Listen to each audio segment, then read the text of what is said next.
Güzel bir günden herkese merhaba. Ben Figen Ararat. Bugün hayatımızı kolaylaştıracak harika bir püfle karşınızdayım. Örgüdeki püfleri çok sevdiğinizi biliyorum. Ben de çok seviyorum. Çünkü örgülerimiz hem daha güzel görünüyor hem de çok kolay bir şekilde yapabiliyoruz. Bugün yapacağımız da şu. Düz örgüler örüyoruz.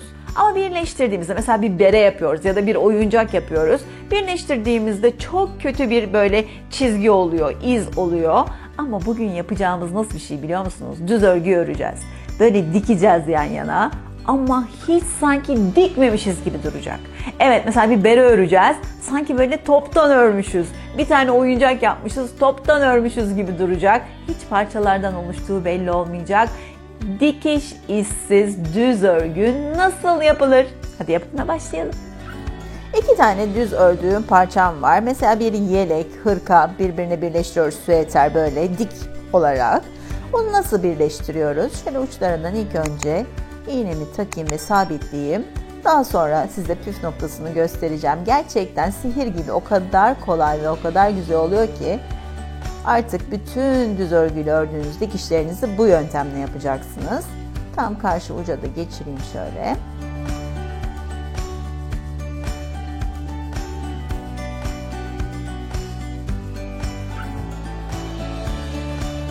Tam kenarını değil, hemen yanındaki şu sırayı hizalayacağım. Şurada ben düz örgüyü hep V'lere benzetirim. V'den oluşur diye.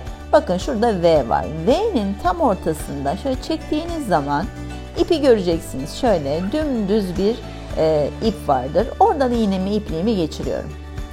Tam karşısındaki sırada da aynı yere, gene kenara değil bir yanındaki sıradan yine aynı sıradaki V'ye, en alttaki V'nin bakın şu içinden geçiriyorum ve karşılıklı dikiyorum. Şöyle. Aslında şöyle hafif çektirerek geçirip dikerseniz daha çabuk oluyor. Ama ben size daha net gösterebilmek için en sonunda çekeceğim. Bakın. Aynı sıradan tam karşılıklı olarak V'lerin içindeki ipe, bakın daha net görüyorsunuz bence. O iplerden ipimle iğnemi geçiriyorum. Tek yaptığım bu. Şöyle. V'nin içindeki ipten geçiriyorum. Orada da birer V oluşturmuş oluyorum. Bakın. Dikiş de çok kolay oluyor. Bakın şöyle de çekeyim. Hop, birleşince V'ler oluşmaya başlıyor zaten. Başında da dediğim gibi çekerek yaparsanız bu işlemi zaten hiç sonunda çekmenize gerek yok. Bakın. İşte. Bu kadar kolay. Hiç iz yapmıyor. Bakın hepsi aynı şekilde örülmüş gibi duruyor. Arkasını göstereyim. Arkasında toplanıyor. Arkasında çok hafif bir birleşme var. Bakın ama ön tarafta hiçbir şey yok. Bundan sonra artık düz örgülerinizi bence böyle birleştireceksiniz. Hem kolay hem izsiz bir şekilde. Peki dikey olarak yaptık ama bir omuz birleştireceğiz. Bir hırkada, yelekte yani dikine birleştireceğiz. Onu nasıl yapıyoruz?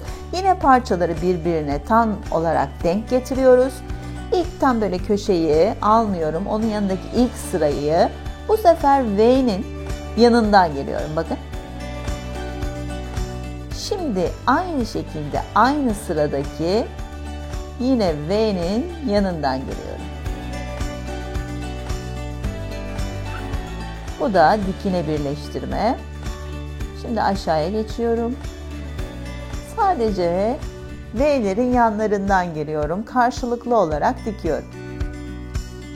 Her diktikten sonra da hafif ipimi çektirince izsiz bir şekilde dikilmiş, birleşmiş oluyor. Bakın. Şimdi bile belli olmaya başladı. Birazcık daha diktiğimde daha net göreceksiniz. Şöyle V'nin tam yanından geliyorum. Hop. Tam karşılığındaki V'nin de yanından geliyorum. Ve ipimi hafif çektiriyorum. İşte. Şöyle biraz daha gideyim.